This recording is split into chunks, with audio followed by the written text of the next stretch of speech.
جب یہاں پاکستان آیا تو میرے ایک دوست ہیں، کچھ ان کی فوتگی ہوگی، میں وہاں پہ چلا گیا فاتحہ پڑھنے کے لیے. تو وہاں پہ وہ جو میرے دوست ہیں وہ میرے سے کہنے لگے کہ میرا بھائی جو ہے وہ ترکی کے راستے جانا چاہ رہے ہیں یورپ. تو میں نے ایک بیسک سوال پوچھا کہ کیوں یورپ جانا چاہتے ہو، کس لیے، وجہ.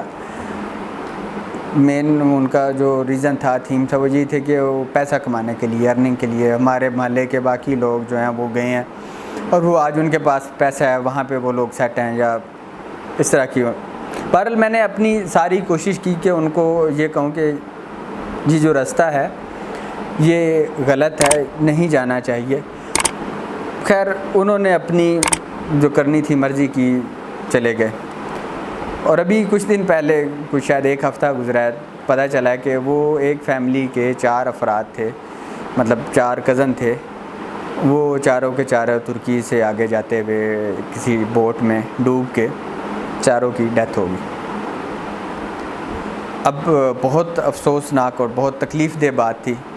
جب دوبارہ میں گیا افسوس کے لیے تو اب انہوں نے ہر بندے کے حساب سے ایک اچھی خاصی اماؤنٹ جو ہے وہ بھی پے کی تھی. وہ جو لوگ اللیگل لے کے جا رہے تھے ان کو، پہلے یہاں سے ایران جانے کے لیے، پھر ترکی جانے کے لیے، پھر ترکی سے آگے جانے کے لیے. اور وہ 4 بالکل جوان افراد تھے. اچھا وہ اماؤنٹ جو وہ خرچ کرنا چاہ رہے تھے، وہ اماؤنٹ اور یہ 4 جو ینگ جنریشن تھی، ان کو پاکستان میں کوئی کسی ایک کاروبار میں ڈال دیا جاتا ہے جس میں کوئی عیب نہ ہو، مطلب جو کوئی بھی کام وہ کر سکتے ہیں.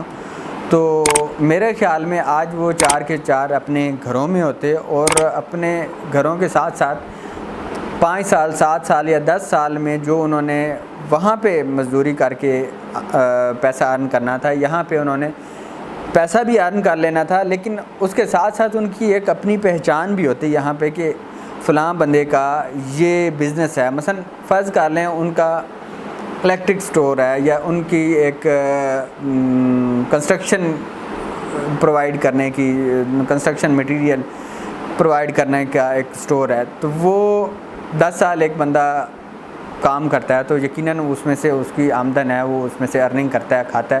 لیکن اس کے ساتھ ساتھ اس کی ایک پہچان ہے وہاں پہ کہ ہاں جی یہ شخص اس شعبے سے وابستہ ہے اور ان کی یہ زندگی کی خدمات ہیں. لیکن ہمارے ہاں جو ینگ جنریشن ہے ان کو ایک ہی کریز ہے کہ ہم نے باہر جانا ہے اور کسی بھی قیمت پہ جانا ہے. میرے ساتھ ایک واقعہ پیش آیا جب میں شروع میں، یہ شاید 2012 کی بات ہے، جب میں تہران گیا تو وہاں پہ میں اسکالرشپ پہ یونیورسٹی میں پڑھ رہا تھا. تو ساتھ کیونکہ وہاں پہ ایک جدید شہر ہے، وہاں پہ بندے کو اپنی آمدن کے لیے، اچھے کپڑے پہننے کے لیے، اچھا موبائل لینے کے لیے یا باقی ضروریات کے لیے کام کرنا پڑتا ہے. تو ہمیں تلاش تھی وہاں پہ کام کی. ہمیں ایک پاکستانی ملا، میں اور میرے ساتھ ایک اور دوست تھا رضوان، ہم دونوں چلے گئے اس کے پاس. وہ یہی کام کر رہا تھا، لوگوں کو یہاں ایران سے ترکی بھیج رہا تھا اور وہ 15-16 سال سے وہیں رہ رہا تھا. اچھا اس نے کہا کہ آپ سرگودا سے ہیں تو آپ اس طرح کریں، آپ اپنے علاقے میں یہ اناؤنس کروا دیں، لوگوں سے رابطہ کریں، جو بھی آنا چاہے تو میرے چینل پہ آئے، وہاں سے وہ ترکی بھیجے گا اور جو پیسے ان سے لے گا اس میں سے کچھ پیسے وہ ہمیں دے دے گا. اور اچھی خاصی اماؤنٹ تھی، مطلب اس وقت 2012 میں وہ کہہ رہا تھا کہ تقریباً 20,000 روپیہ پر ہیڈ وہ ہمیں دے دے گا. تو ہمارے لیے ایک بہت بڑا چانس تھا. مثلا ہم وہاں پہ اگر کام کرتے، ہفتے میں 5 دن بھی 5-5 گھنٹے کام کرتے تو شاید مہینے میں 20,000 روپے ہم کماتے. لیکن اس کی جو آپشن تھی، ہم ممکن ہے مہینے میں 10 لوگوں کو بھیج لیں. ہمیں بہت پسند آیا. ہم نے کہا ٹھیک ہے، ہم اس پہ غور و فکر کرتے ہیں. ہم ایک ہفتے سوچنے کے بعد، کچھ یہاں پہ پاکستان میں لوگوں سے رابطہ کرنے کے بعد ہم دوبارہ اس کے پاس چلے گئے. اچھا دوبارہ جب میں اور وہ میرا دوست وہاں پہ پہنچے تو میرے لیے ایک زندگی کا ایک تلخ ترین تجربہ تھا.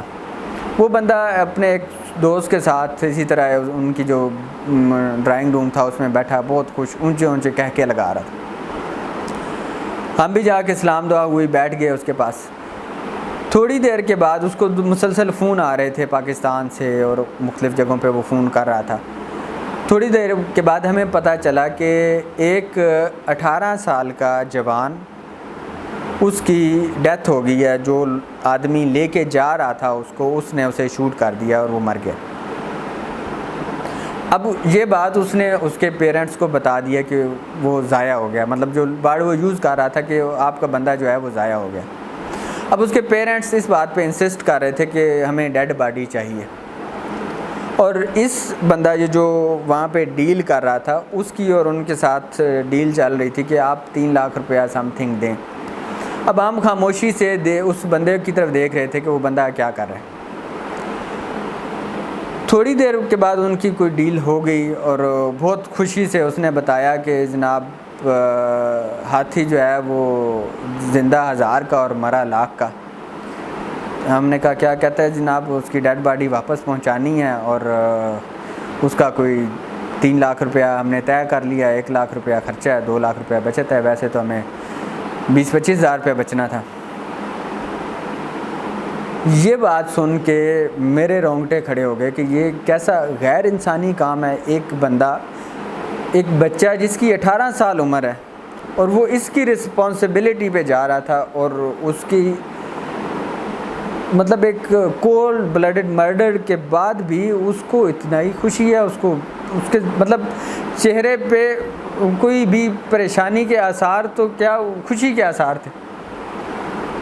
خیر ہم نے توبہ کی، ہم نے کہا یار یہ خدا نے ہمیں بچایا کہ ہم کسی ایسے کام میں جو بالکل غیر قانونی تھی، اس وقت ہمیں نہیں پتہ چل رہا تھا کہ یہ قانونی کام ہے غیر قانونی کام ہے۔ ہم نے کہا ٹھیک ہے یہاں پہ رہ رہے ہیں، ہم لیگل ہیں، کوئی ایشو نہیں ہوگا ہمارے لیے۔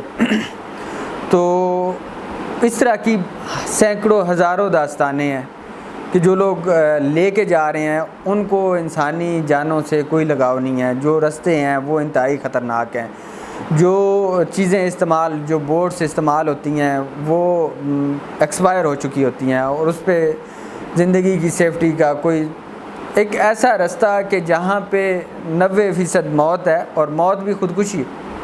اس رستے پہ جانا وہ خودکشی ہے، اور اس سے بڑا المیہ یہ ہے کہ اگر آپ وہاں پہ پہنچ جاتے ہیں وداؤٹ پیپرز، مطلب غیر قانونی رستے کے ذریعے آپ وہاں پہ پہنچ جاتے ہیں، تو اس کے بعد جتنی مشکلات مصیبتیں وہاں پہ آپ کو فیس کرنا پڑتی ہیں، شاید ہی دنیا میں کوئی اور انسان ایسی مشکلات فیس کرتا ہوگا۔ یعنی 1 سال بندے نے کام کیا، کیونکہ وہ انلیگل ہے، وہ مالک کہتا ہے میں نے پیسے نہیں دینے، تو اس سے بہتر نہیں کہ آپ اپنے ملک میں اپنی توانائیوں کو صحیح طریقے سے استعمال کرتے ہوئے اور ایک اچھا باعزت روزگار اپنائیں۔ اور ہمارے سوسائٹی میں ضرورت اس بات کی ہے کہ لوگوں کو یہ بات بتایا جائے کہ آپ کا اگر تعارف صرف پیسے کی بنیاد پہ ہے تو یہ سب سے گھٹیا تعارف ہے۔ آپ کے اندر سکلز ہونی چاہیے۔ آپ پیسہ ارن نہیں کر رہے تب بھی آپ امپورٹنٹ ہیں۔ آپ کی جیب میں 1 روپیہ بھی نہیں ہے، لیکن آپ کو مطمئن زندگی گزارنی چاہیے۔ ہاں آپ کو اسٹرگل ضرور کرنی چاہیے، اس چیز کے لیے اسٹرگل کرنی چاہیے کہ جو آپ کو ایک سچی خوشی دے سکے، ایک اچھی زندگی دے سکے، وہ ہے آپ کا فیتھ، آپ کا بیلیف۔ تو میری خواہش یہ ہے، میں ریکویسٹ یہ ہے کہ آپ لوگ اس رستے کو زندگی میں کبھی بھی استعمال نہ کریں۔ پازیٹیو وے، مثبت طریقے۔ اگر آپ باہر جانا بھی چاہتے ہیں تو اس کے لیے آپ کے پاس ایک ریزن ہونی چاہیے۔ آپ اپنے اندر کوئی ٹیلنٹ ایسا پیدا کریں کہ آپ کو باہر والے پاکستان والے ان کو ڈیمانڈ ہو کہ آپ ہمارے پاس آ کے کام کریں، پھر تو ٹھیک ہے۔ لیکن اگر آپ صرف اور صرف پیسہ کمانے کے لیے، اور وہ بھی کسی بھی طریقے سے پیسہ کمانے کے لیے جاتے ہیں، تو میرا خیال میں یہ انتہائی غلط اور گھٹیا راستہ ہوگا۔ شکریہ۔